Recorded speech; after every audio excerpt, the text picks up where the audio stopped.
Fala pessoal, tudo bem? Dando sequência ao curso de atualização da Lei 13.846, esta aula destina-se ao estudo das modificações no benefício de pensão por morte. As modificações feitas na MP 871, nós tivemos algumas alterações e a inserção de alguns parágrafos dentro dos artigos envolvendo o benefício previdenciário de pensão por morte. A alteração que a MP 871 fez no artigo 74, inciso 1, foi mantida integralmente na lei de conversão. Então, foi consolidada essa alteração, que é o termo inicial da geração das parcelas financeiras da pensão por morte, paga desde o óbito, quando requerida em até 180 dias após o óbito, para menor de 16 anos, essa é a novidade, ou em até 90 dias para os demais dependentes. Vejam, o absolutamente incapaz, que é o menor de 16 anos de idade, ele recebia pensão por morte desde a data do óbito, mesmo que o requerimento administrativo do benefício fosse oferecido após 90 dias, desde que não houvesse ninguém habilitado ao benefício de pensão por morte. Esse entendimento, inclusive, era um entendimento administrativo do INSS nos artigos de pensão por morte dentro da Instrução Normativa 77/2015.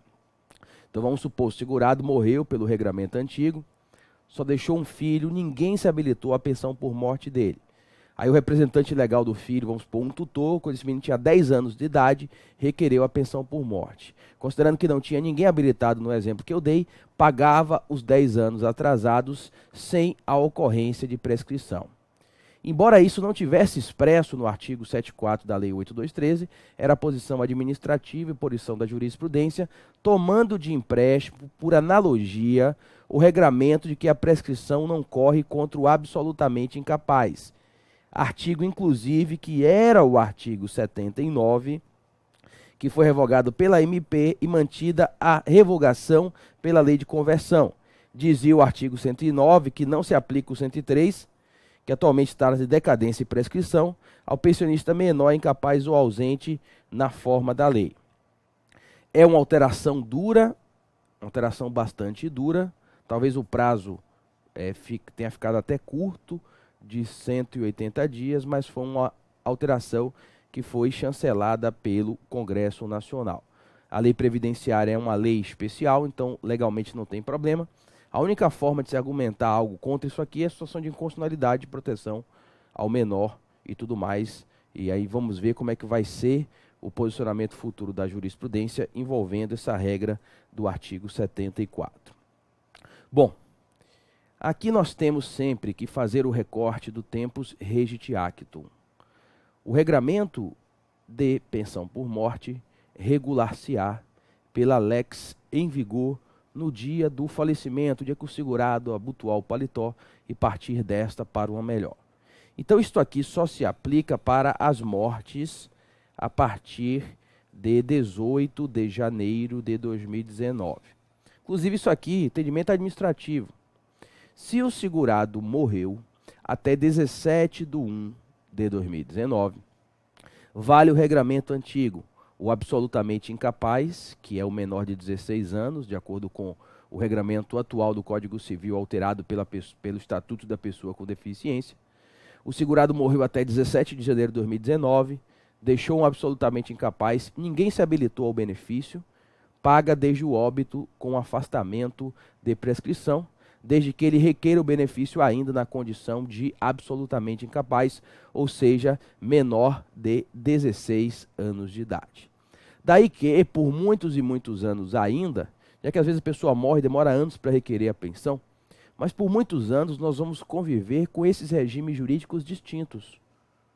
Tá? Esse novo regramento é só para as mortes recentes, a partir de 18 de janeiro de 2019, isso é indiscutível.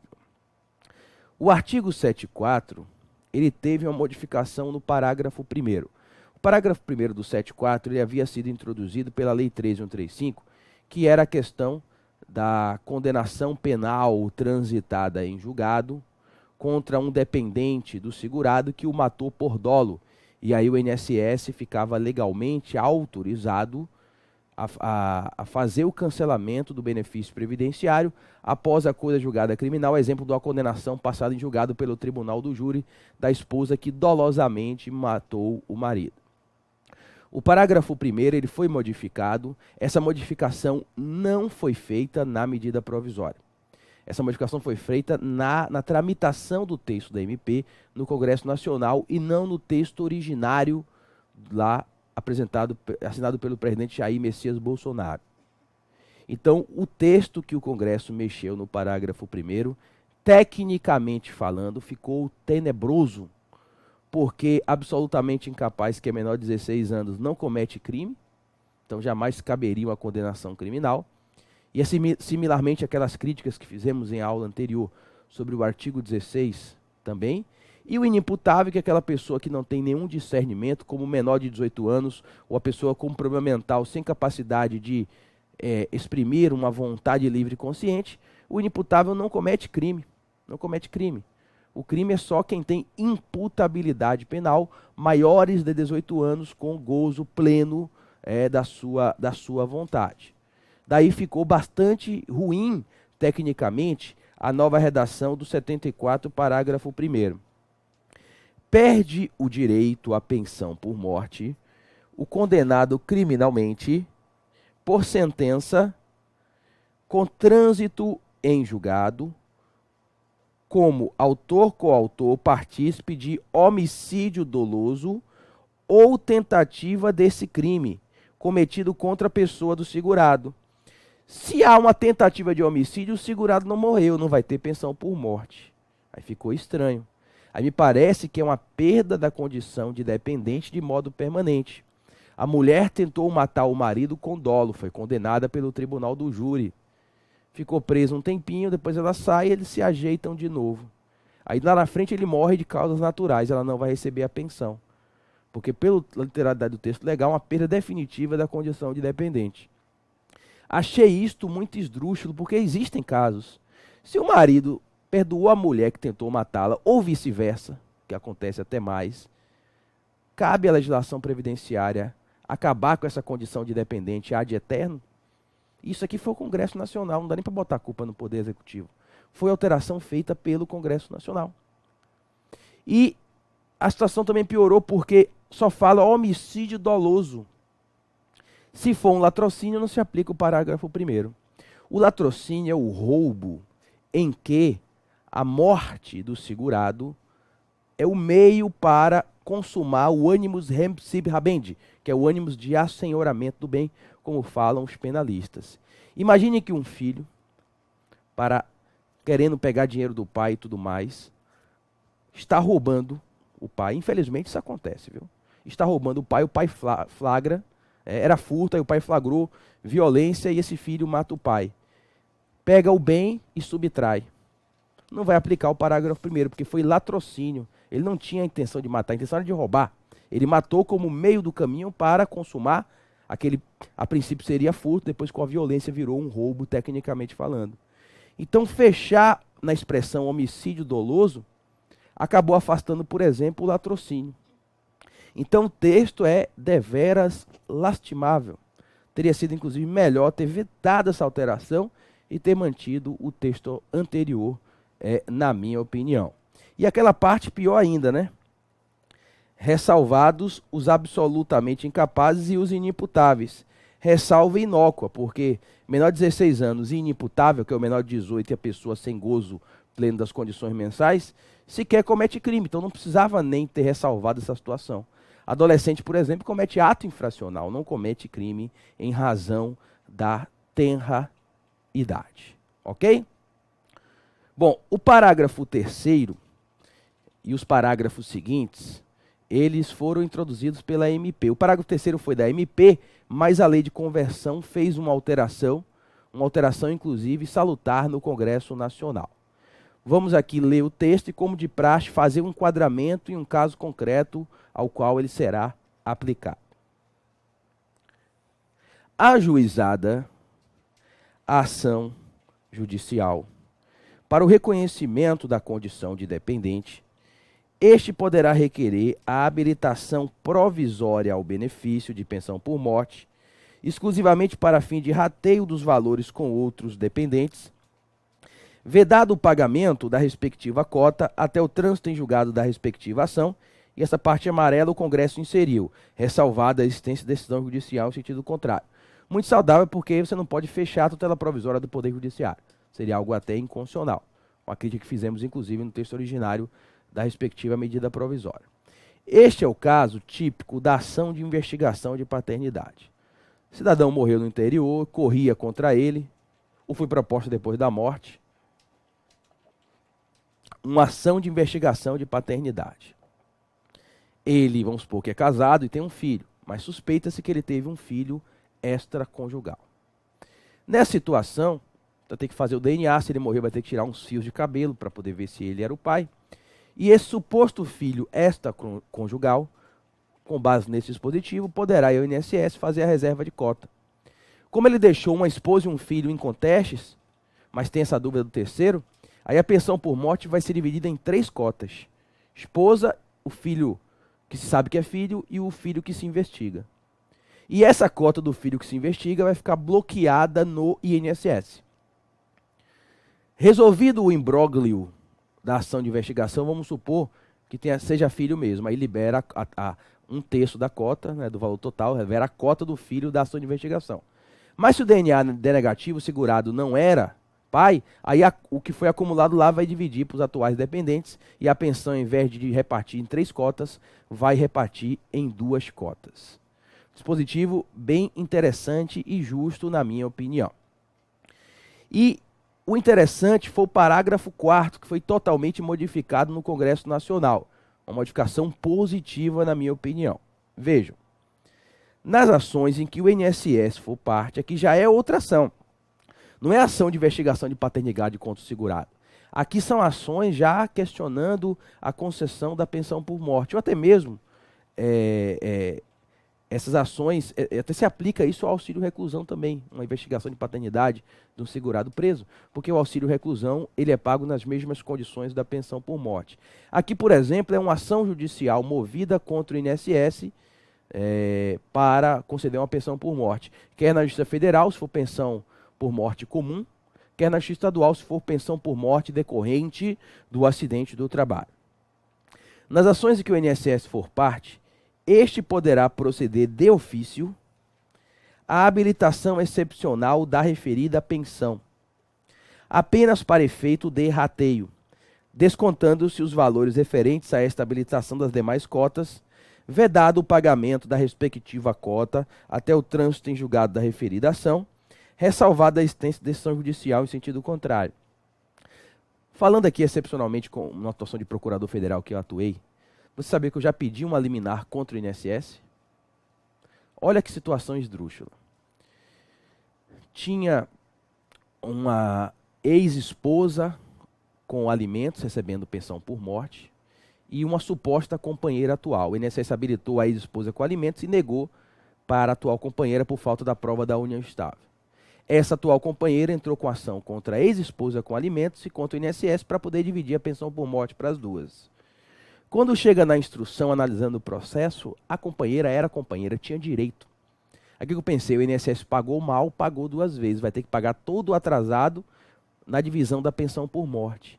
Aí o que eu fiz? A juíza não sentenciou, eu levantei a mão em audiência, doutora, pode parecer esdrúxulo, mas eu aqui, representando o INSS, peço uma tutela provisória contra, entre aspas, que na verdade era a favor, contra o INSS. É evidente que está demonstrada aqui, na minha opinião, a união estável.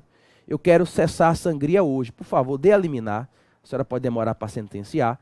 Dê a liminar logo, que eu vou descer aqui no subsolo da Justiça Federal para implantar agora. E fui implantar a liminar na hora, para poder não gerar um prejuízo maior.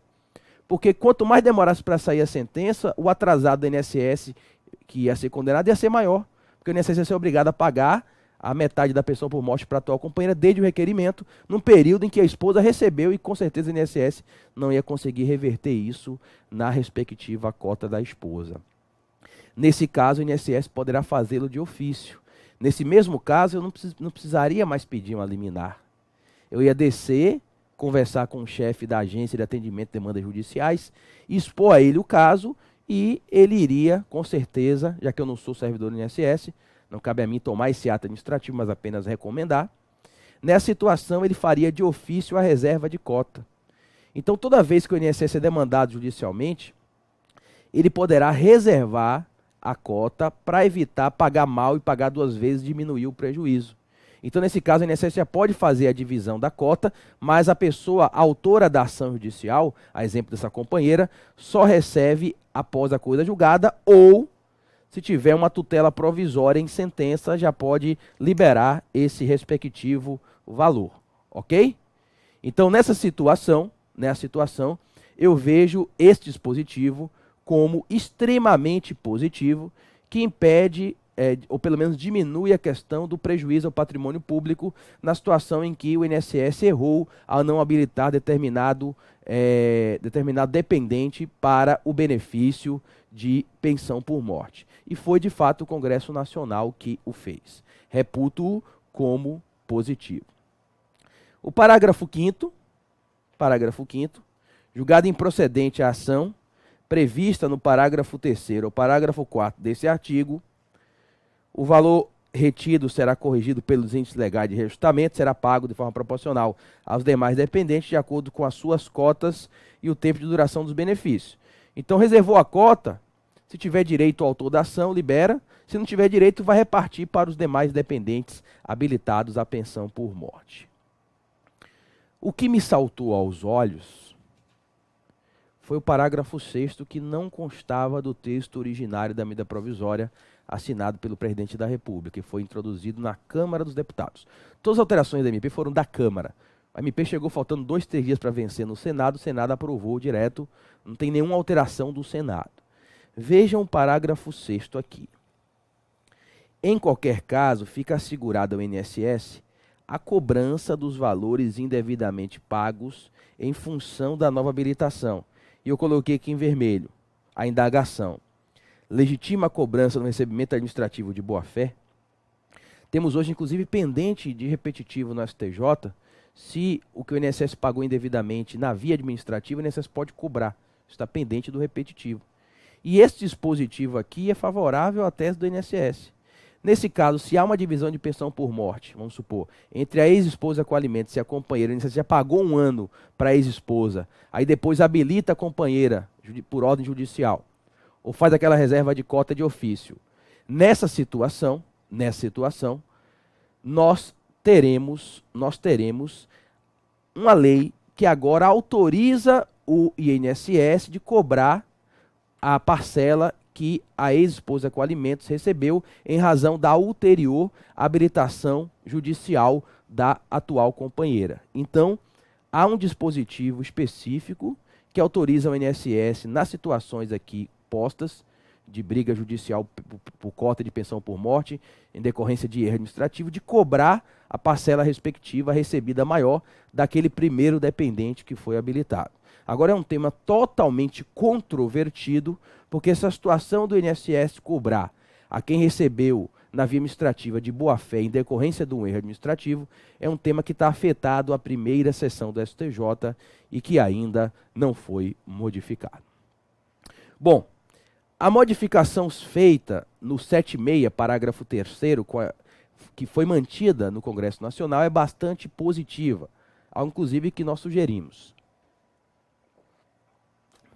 Se há uma pensão alimentícia fixada pelo juiz de família com caráter temporário, a pensão por morte não pode durar mais do que essa temporariedade. Vamos supor, marido e mulher se divorciam, aí ela não trabalhava, mas tem idade de trabalhar, etc. O juiz de família fala: João, você está condenado aqui a pagar a Maria R$1.000 de alimentos durante 5 anos. Depois de 5 anos, é o tempo que ela vai se ajeitar no mercado de trabalho, a pensão alimentícia vai cessar nesse prazo de 5 anos a contar de hoje da sentença. Aí, 2 anos depois, o cidadão morre. Ela já tem mais de 44 anos, ele já tinha pago 18 contribuições. Pelo regramento anterior, ela ia pegar a pensão por morte vitalícia, sendo que os alimentos só durariam mais 3 anos. Aí a lei previdenciária, inclusive isso aqui nós importamos da lei estadual de Pernambuco, do regime próprio, que eu identifiquei quando estava dando aulas de concurso para servidor da FUNAP. Eu identifiquei, achei bastante interessante, sugerir esse dispositivo. Nesse caso, vincular o tempo dos alimentos temporários à pensão por morte. A pensão por morte não pode passar dessa situação, podendo cessar antes se tiver alguma causa aqui da Lei 8213 de cancelamento. Aí, nesse caso, se eram mais 3 anos de alimentos de família, a pensão por morte limita a esses 3 anos. Vejam, na hipótese de o segurado falecido estar, na data do seu falecimento, obrigado, por determinação judicial, a pagar alimentos temporários a ex-cônjuge, ex-companheiro ou companheira, a pensão por morte será devida pelo prazo remanescente da data do óbito, caso não incida outra hipótese de cancelamento anterior do benefício. Veja bem, isso aqui é uma nova hipótese de cancelamento de pensão por morte, logo, só se aplica aos óbitos a partir da medida provisória, 18/1/2019. O profissional previdenciarista que atua nesta área sempre tem que analisar o recorte intertemporal. Para os óbitos ocorridos até 17 de janeiro de 2019, sem sombra de dúvidas, sem dúvida nenhuma, esse dispositivo não terá aplicação, porque é uma hipótese de cancelamento de pensão por morte, é uma regra de direito material e só se aplica aos óbitos a contar da vigência da medida provisória que inseriu esse dispositivo, que foi manutenido da lei respectiva, a lei de conversão. Tivemos uma modificação no 77, sem importância, só para adaptar o texto legal. 77, parágrafo 2º, trata das hipóteses de cancelamento da pensão por morte, no inciso 6, pela perda do direito, na forma do parágrafo 1º do 74. Se isso aqui não tivesse, não faria falta nenhuma, porque já está previsto lá a situação da perda da pensão por morte nas situações do 74, parágrafo 1º. E nós tivemos, não na MP, mas na lei de conversão, a inserção de um parágrafo 7º nesse artigo. Se houver fundados indícios de autoria,